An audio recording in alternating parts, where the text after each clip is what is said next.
So I've been using the Samsung S24 Ultra for over 4 months now, and as a regular iPhone user, this experience has been eye-opening, which I'll discuss in detail across these categories: the design, the user experience over the last 4 months, and the cameras, to help us answer the question if the S24 Ultra was worth switching to in 2024. As a bonus, I'll also be sharing some of my favorite accessories throughout the video that have enhanced my experience with my Samsung, so stay tuned for that. But first, let's dive into how the design of this phone has held up over the last 4 months. I'm not lying when I say this. I think the S24 Ultra in black is the stealthiest looking phone in 2024. It actually might be my favorite design of a phone this year. It's simple, elegant, and over the last 4 months, I haven't noticed any significant scratches or wear and tear on the screen or the device itself. I've also dropped this thing numerous times without a case on, and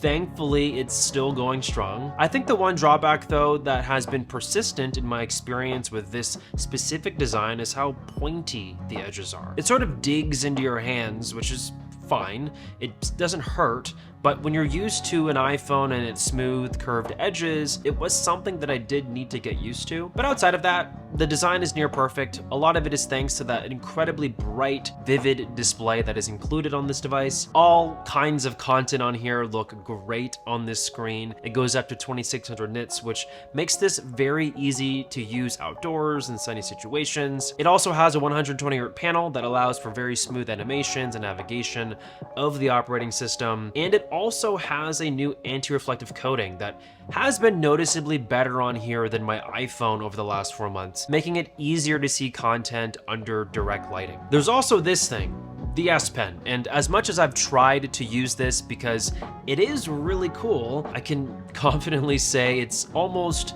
useless in my overall day-to-day experience with this phone. I just don't find myself in situations where I actually would use the S Pen, which is a little disappointing because in theory it's pretty cool. So that's briefly how I feel about the design, but let's go to the meat and potatoes and discuss how has the user experience on the S24 Ultra been over the last 4 months as a iPhone user.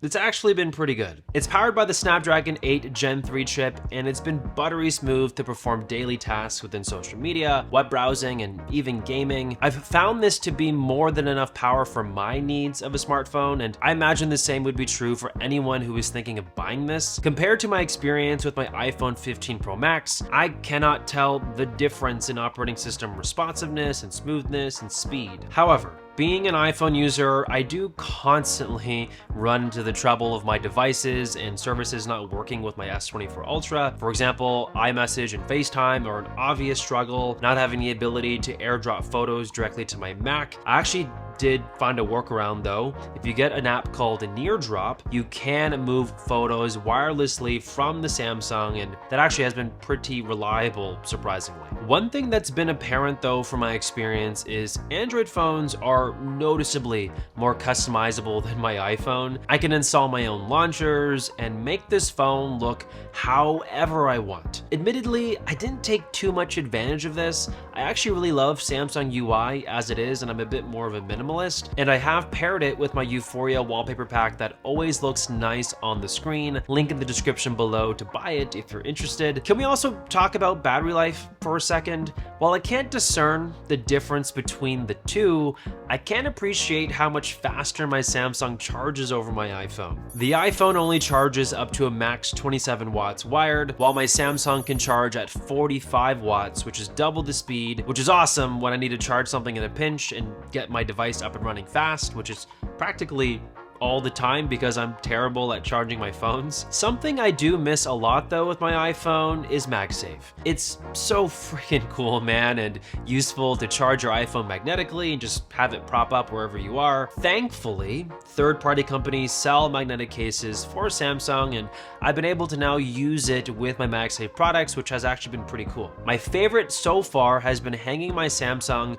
magnetically on the shower wall while I'm taking a shower to enjoy content or listen to music. Also, more recently, I've been using the Samsung on a magnetic stand in my car and testing out and using Android Auto instead of CarPlay with my iPhone. And this is entirely because I just feel like Siri is just almost useless in 2024, while Android Auto leverages Google Assistant, which is infinitely more useful and reliable for natural language processing and being able to actually answer my questions and help me navigate on the fly. Samsung also added a whole suite of Galaxy AI features this year that I talked about more in depth in my full review that you can check out in the link below. But in summary, while things like circle to search to quickly find information about things around you or using AI to manipulate the photos that you take are very cool, I have to admit, I haven't made much use of like 95% of these features that Samsung has heavily promoted, which would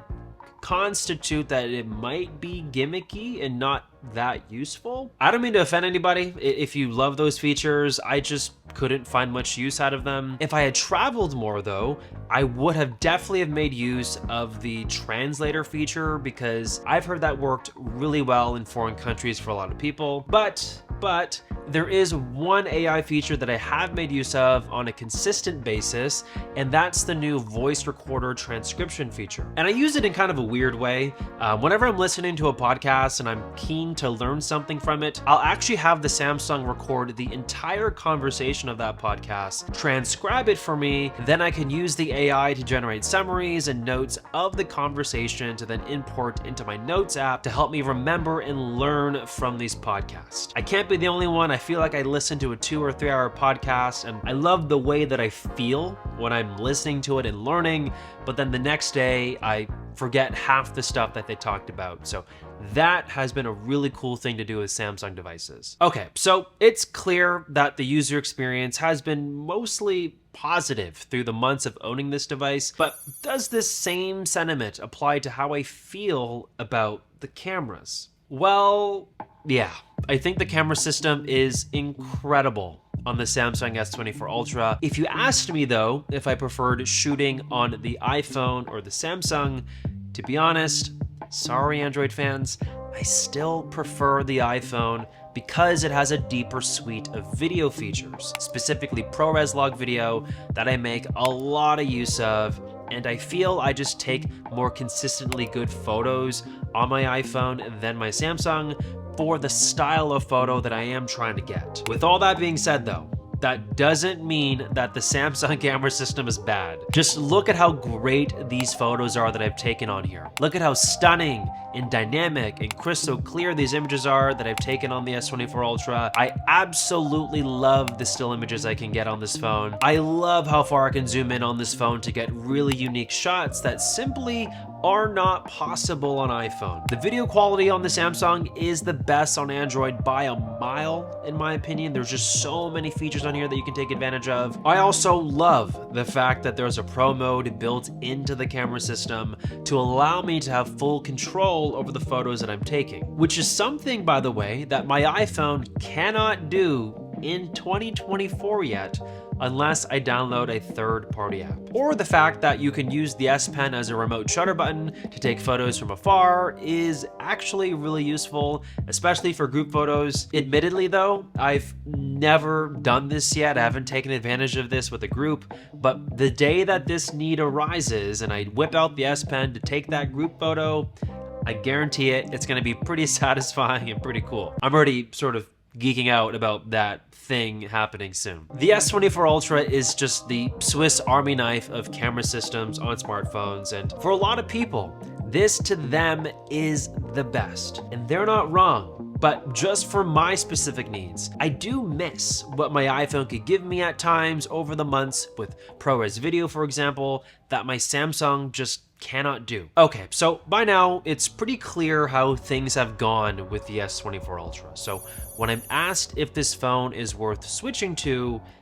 here's my take. From an Apple user's perspective, if you're deeply integrated into the Apple ecosystem with a MacBook Pro, Apple Watch, AirPods, you might find it hard to switch. The seamless integration and features like iMessage, FaceTime, AirDrop, those things are hard to give up, and there aren't really good replacements on the other side. But if you're looking for a cutting-edge device with excellent customization options, a fantastic camera system, and a smooth user experience, the Samsung S24 Ultra is an excellent choice. Personally, I couldn't fully give up my iPhone just yet because of the ecosystem, because I love my MacBook Pro and I couldn't be asked to use a Windows machine as of this time. But I absolutely love experimenting with and owning fun devices like the S24 Ultra. If you're open to change and you want something different and unique and cutting edge, I highly recommend that you give the S24 Ultra a try. And if you want to know more about how I feel about this phone, I uploaded a 2-month review a few months ago comparing it to the 15 Pro Max,